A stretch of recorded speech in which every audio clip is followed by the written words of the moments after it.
যে ৰাইজৰ দলে নামনি সোৱণশিৰি জলবিদ্যুৎ প্ৰকল্পটো ভাঙি দিয়াটো বিচাৰে।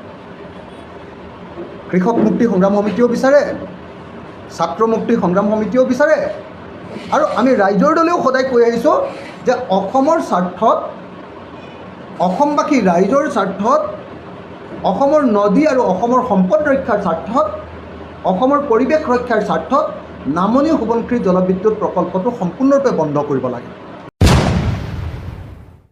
আপোনালোকে বাৰম্বাৰ দেখি আহিছে যে নামনি সোৱণশিৰি জলবিদ্যুৎ প্ৰকল্পটোত যিকোনো সময়তে অঘটন ঘটি আছে। শেহতীয়াকৈ আকৌ এজন মানুহৰ শ্ৰমিকৰ মৃত্যু হ'ল। এতিয়ালৈকে নামনি সোৱণশিৰি জলবিদ্যুৎ প্ৰকল্পত কিমান শ্ৰমিকৰ মৃত্যু হ'ল? 15জন শ্ৰমিক এতিয়ালৈকে নামনি সোৱণশিৰি জলবিদ্যুৎ প্ৰকল্প কাম কৰি থাকোঁতে মৰি গৈছে। যিটো প্ৰকল্প সম্পূৰ্ণ হোৱাৰ আগতে 15জনমান শ্ৰমিকৰ মৃত্যুবৰণ কৰিলে, সেইটো প্ৰকল্প বাৰু য'ত অসমে পাবলগীয়া একো নাই। 2000 মেগাৱাটৰ পৰা 25 মেগাৱাটৰ বিজুলী ফ্ৰী পাব। সেই প্ৰকল্পটো সঁচাকৈ বন্ধ হ'ব লাগে। আৰু নামনি সোৱণশিৰি জলবিদ্যুৎ প্ৰকল্প বন্ধ হৈ গ'লে আৰু অৰুণাচল প্ৰদেশত আকৌ বনাব খোজা, আকৌ বন্ধাব খোজা, আকৌ নিৰ্মাণ কৰিব খোজা প্ৰত্যেকটো নদীবান্ধ প্ৰকল্প বন্ধ হৈ যাব। সেইকাৰণে আমি ভাবোঁ যে নামনি সোৱণশিৰি জলবিদ্যুৎ প্ৰকল্পটো বন্ধ কৰি দিব লাগে। কিন্তু আটাইতকৈ ইণ্টাৰেষ্টিং ঘটনাটো ঘটিছে কি, কেইদিনমানৰ আগতে আমি বাতৰিত পালোঁ যে সোৱণশিৰি নদীত NHPCয়ে 6000টা মাছৰ পোনা মেলি দিছে।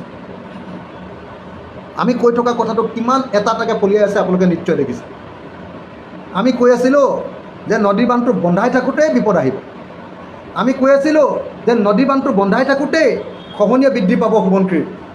এতিয়া হয়নে নহয় আপোনালোকে দেখি আছে।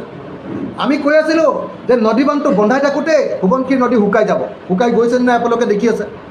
আমি কৈ আছিলোঁ যে নদী বান্ধটো বন্ধাই থাকোঁতেই সোৱণশিৰি নদীত মাছ নাইকিয়া হ'ব। আৰু নদী বান্ধটো সম্পূৰ্ণ হৈ যোৱাৰ পাছততো 5 বছৰৰ ভিতৰত সোৱণশিৰি নদীত এটিও মাছ নাইকিয়া হ'ব। আৰু সেই কথাটোকে প্ৰতিপন্ন কৰি NHPCয়ে এতিয়া সোৱণশিৰি নদীত নদী বান্ধ বন্ধাই থাকোঁতেই মাছ নাইকিয়া হৈ যোৱাৰ কাৰণে, কোনখন নদীত মাছ নাইকিয়া হৈছে? যিখন নদীত বিশেষজ্ঞসকলে কৈছে যে প্ৰাকৃতিকভাৱে 164 স্পেচিছ, 164 প্ৰজাতিৰ মাছ আছে, সেই নদীখনত এতিয়া কমন কাৰ্প আৰু কি কাৰ্প, এই মাছবিলাক এতিয়া মেলিবলগীয়া, হাইব্ৰিড মাছ মেলিবলগীয়া পৰিস্থিতিৰ সৃষ্টি হৈছে। একদম জৈৱ বৈচিত্ৰ্য সম্পূৰ্ণৰূপে শেষ হৈ যাব।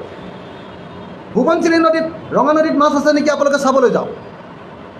সোৱণশিৰি নদীত 5 লাখ মানুহে ইয়াতে শিলগুটি, শিল, পাথৰ, বালি আৰু কাঠ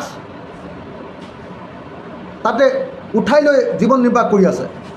নদী বান্ধটো বনোৱাৰ পাছত না বালি আহিব, না শিল আহিব, না কাঠ আহিব, না মাছ আহিব, না ভেকুলী আহিব, না শামুক আহিব, না শিহু থাকিব। জৈৱ বৈচিত্ৰ্য কমপ্লিটলি শেষ হৈ যাব। গতিকে নামনি সোৱণশিৰি জলবিদ্যুৎ প্ৰকল্পটো ভাঙি দিব লাগে। আগৰ স্থিতিত আমি আগতেও আছিলোঁ, এতিয়াও আছোঁ, ভৱিষ্যতেও থাকিম। আৰু যদি আমি শাসন ক্ষমতালৈ আহোঁ তেতিয়াহ'লে ডেফিনেটলি আমি এই প্ৰকল্পটো আমি বন্ধ কৰি দিবৰ কাৰণে চেষ্টা কৰিম।